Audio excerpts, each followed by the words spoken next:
The Los Angeles Rams take down the Tampa Bay Buccaneers in one of the most exciting Sunday night games I've ever seen. The entire game took place essentially in the first quarter and a half, and then after that, they just were like, let's not play football anymore. Um, this is a bit of a bummer.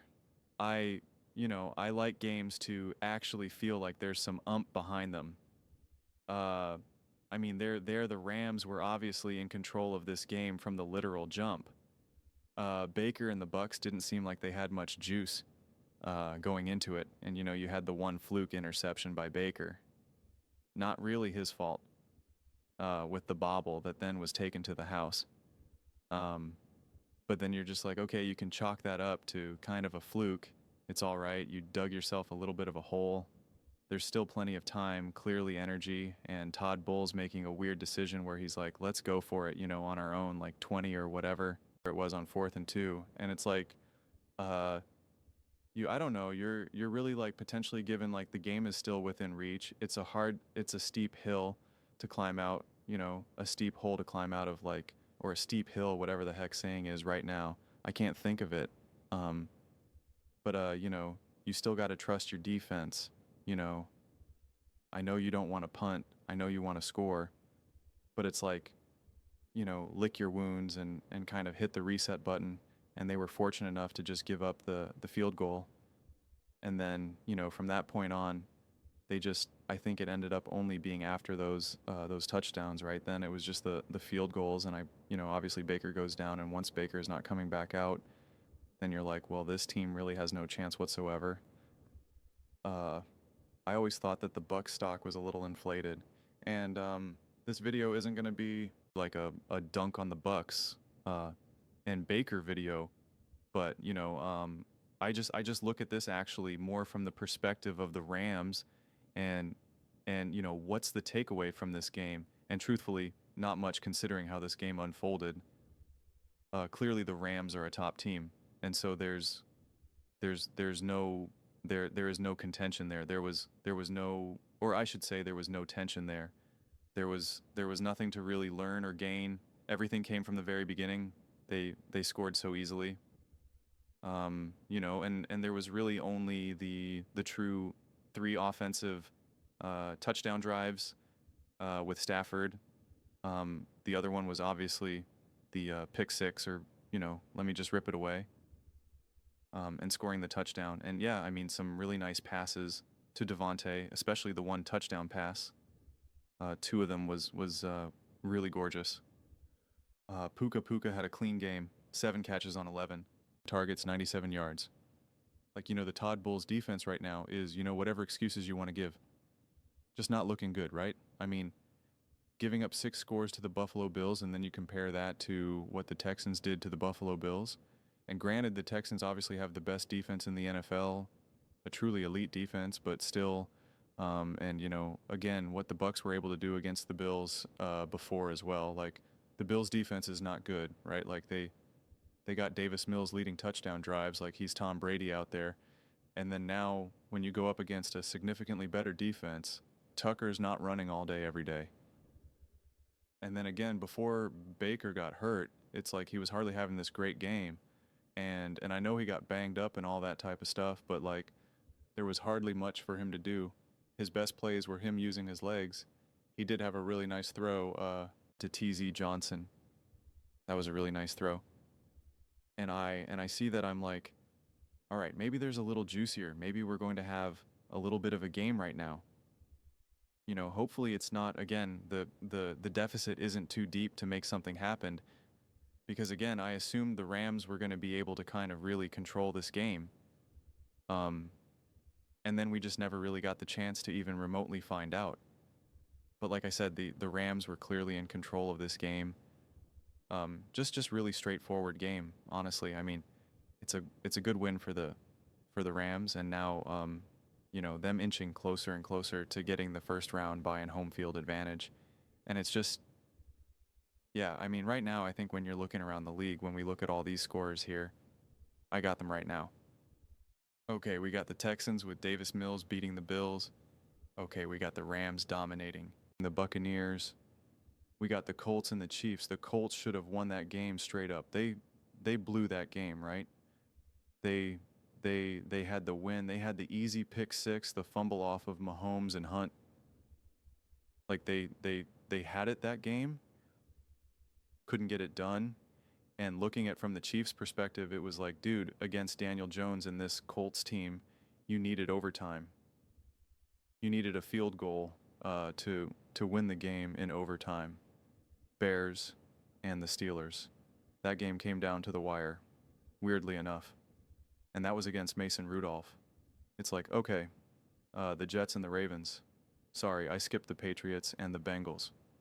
Patriots and the Bengals. Again, that game got a little weird. And you're like, Drake May throwing the pick six and Flacco throwing a pick six, and you're just like, you know, the Bengals are terrible. Their defense is awful.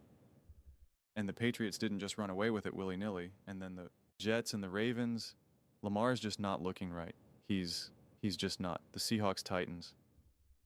That game had us a gap between it. They didn't start. They didn't really score some points until the end. So the Seahawks were in control of that game, start to finish, very much. Like the Rams just kind of finished. The Packers and the Vikings, that game was never even remotely close. J.J. McCarthy and that Vikings offense looks awful. No takeaways there. Lions and the Giants. If it wasn't for Gibbs, if it wasn't for their running back who had like nearly 300 total yards, the Lions don't beat the Giants. Jameis Winston out there throwing touchdowns, catching touchdowns. I mean, flea flickers and just literally a little bit of everything. A wild game, a 59-yard field goal to tie it, and then a one-play, I think 69 or 66-yard touchdown in overtime for Gibbs. Like, just kind of crazy. Jacksonville Jaguars win that game. But Trevor Lawrence was like, I'm going to try my best to lose this game. He might get investigated after that game because of how ridiculous it was. I think it was 3 interceptions. Like, just insanity. Raiders and the Browns, they're not relevant. And neither are the Falcons and the Saints. And then the next relevant team is the Eagles and the Cowboys, right? The Eagles go up 21-0. They're dominant. They're unstoppable. And then they just were like, we can't score and we can't run the ball. They literally could not run the ball. They had 30 yards rushing when you subtract Jalen Hurts' rushing yards. So I just look at this and I'm just like, this is the definition of a free-for-all season right now. Like, it is absolute mayhem. And these games now, unless you're a legitimate contender, unless you're a real contender in the playoffs, you got the quarterback, you got the coach, you got the good enough defense, whether it's great or, good. As long as it's not just the Bengals defense. As long as you have a good enough O-line. Again, it doesn't have to be just a barrier, but just not like a huge liability. It's just like, it's just all going to come down to how do you guys play against each other right now? I mean, that's just what it really feels right now. It's just like, what's it all going to look like when you go toe to toe, when the Rams play the Eagles, when the Rams play the Seahawks again, when the Colts play the Patriots, when the Chiefs play the Patriots, when the Chiefs play, I guess I was going to say the Cowboys, but I'm trying to stick it with the AFC nods, whoever else they got, because it's like, I don't know, the Ravens, the Steelers, like, I don't know. Doesn't feel really that strong either. The Colts and the Colts and the Patriots look like the strongest AFC team, and you're kind of like, well, I don't know. Do you trust them in the fourth quarter with 5 minutes to go? It's like, I'm going to trust Mahomes more, that's for sure. And, it's just a messy season right now, man. A messy season that the way how it's unfolding right now is just not at all how I predicted it. So getting that first round bye and getting home field advantage, but really, more than anything, just that home field bye, the first round bye to me is just that is worth its weight in gold more than ever right now, the way how these games are unfolding. And so, the Rams take a big step to do that. Definitely having the Eagles slip up and now, they're a game back. Losing to the Cowboys obviously hurt them significantly. Then now they got a game against the Bears. I think they play the Bears next, so that'll be interesting. And then I'm not sure who the Rams play. Yeah, then the Rams got the Panthers coming up, and I don't know who the Panthers are, man. They could if they blow out the 49ers 55 to nothing. I still don't know who the Panthers are. Like again, you're going to have trust in the Panthers right now. It's like they could win the division. They could beat out the Bucks right now. So, it's like I don't know. It's like, I'm going to like the Rams over that game. Uh for sure. Um Seahawks, Vikings, like, so, you know, it seems like this should all still continue to be real close. You're going to like the Seahawks over the Vikings. You're going to like the Rams over the Panthers. So, everyone's just within one game. Eagles and the Bears. That'll be an interesting game. Again, you should like the Eagles over the Bears, but who the heck knows? Friday at, all these random times right now because you got Thursday and all that type of stuff. Uh, Thursday games, Friday games. There any games on Saturday? No, no games on Saturday. And so yeah, this is I don't have many strong predictions right now about how this season's going to end, but I am confident it's going to be wild. That is all I could even remotely be confident with right now is that it is going to be wild, and I just don't know how anyone can feel confident in any single prediction right now. And when it comes down to it, that's when you're just going to say, at least for me, the way how I view it is like, well then who do I trust most? And that's why I kept saying, you know, I'm not counting out the Chiefs. I'm not counting out the Chiefs because at the end of the day, it's like I trust Andy and Mahomes. And the second version of that is Stafford and McVay. And if anything, you could make the argument that right now, obviously not from a career perspective, but right now in terms of quality of play, I'm going to trust Stafford and McVay over Andy and Mahomes. So, yeah, that's that. That has, when you trust your coach, when you trust your quarterback, when they've been there before, when they played the biggest moments, when it's 3rd and 12, uh, and you're at your own 40 and there's a minute 45 left to go and you're down by 8, it's like, who do you trust? Who do you have faith they're going to be able to just give you life, get you something, right? Who do you have trust? You have to throw the ball. You're down by 5.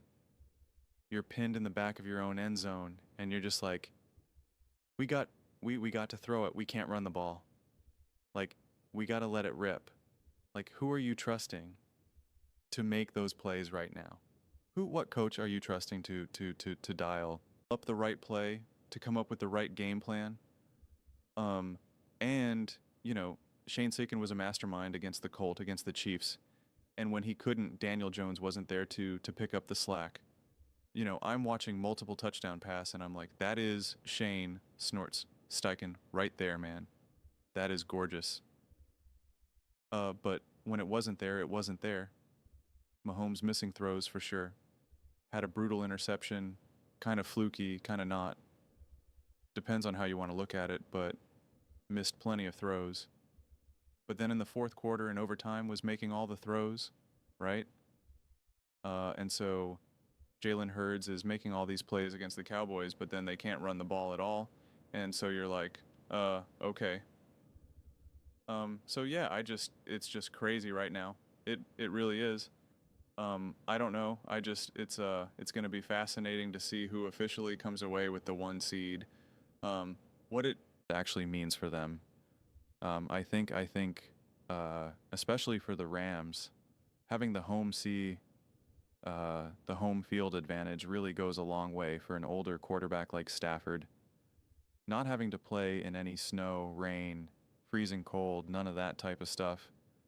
Getting to stay at home, I think that would benefit him for sure. And they're in a great position to do it, right? They're in a great position to do it. And yeah, man. I don't know. I think that's all I'll just kind of keep saying over these next couple of weeks are just like, this is all just so unpredictable to me. And at this point, any of these other types of games, it's like, I learned nothing from the Seahawks playing the Titans, right? I learned nothing from that. I learned nothing from this game, the Rams and the Tampa Bay Buccaneers. You know, there's just like at this point, it's just how do the Rams look against the Seahawks? How do the Seahawks look against the Rams again in their rematch, right? Like that's going to matter. How do the Packers look against the Lions? Not against the Vikings. How do the Lions look against the Packers? Not against the Giants. How do the Eagles look against, I guess, the Bears, since they're the division winner right now, and they're competing for the 1 seed. The Bears are legitimately, they're 8-3. They're legitimately competing for the 1 seed. Bonkers. That's crazy. They could have the 1 seed right now. Like they could legitimate. They're in as just as good of a position as anyone else right now. So the Bears could have home field advantage in the 1 seed, and it could be the Eagles and the Rams fighting over the 2 seed right now. That is a legitimately like real possibility right now, especially now with the Eagles and the Bears fighting over each other. One of them's got to win, obviously, so it's like one team's gonna have 9 wins. So I don't know, man. I want to know how you guys make sense of some of this stuff right now, because it's just been wild. I'll just say that for the 1000th time.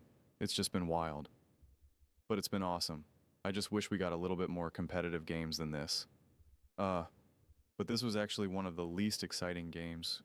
Ironically, I thought this would have given us a little bit more action here, but the Chiefs-Colts game was exciting. The Cowboys-Eagles game was exciting. The Lions and the Giants game was exciting. The Steelers and the Bears game was exciting. Technically, the Jaguars and the Cardinals game was exciting, but kind of for some wrong reasons. Yeah, I don't know. I'm just gonna post this here because it's getting late, and Monday is gonna be a day. But those are just my thoughts. I'd absolutely love to hear yours. What do you guys all think about the Los Angeles Rams taking down the Tampa Bay Buccaneers? Pretty sad, showing 34-7. Let me know your thoughts in the comments below. I read every single comment, whether you agree with me or disagree with me. Either way, let's get in some discussions. Let's get in some fights. But ultimately, let's just have some fun. And please do consider subscribing. We are building an amazing community here, and absolutely love to see part of it. I want to build something that we all generally feel connected to. Something that we're really excited to be part of. I think we're well on our way to doing it. Please don't forget to give this video a thumbs up, as it really does help the visibility and the algorithm. Thank you so much. See you next time.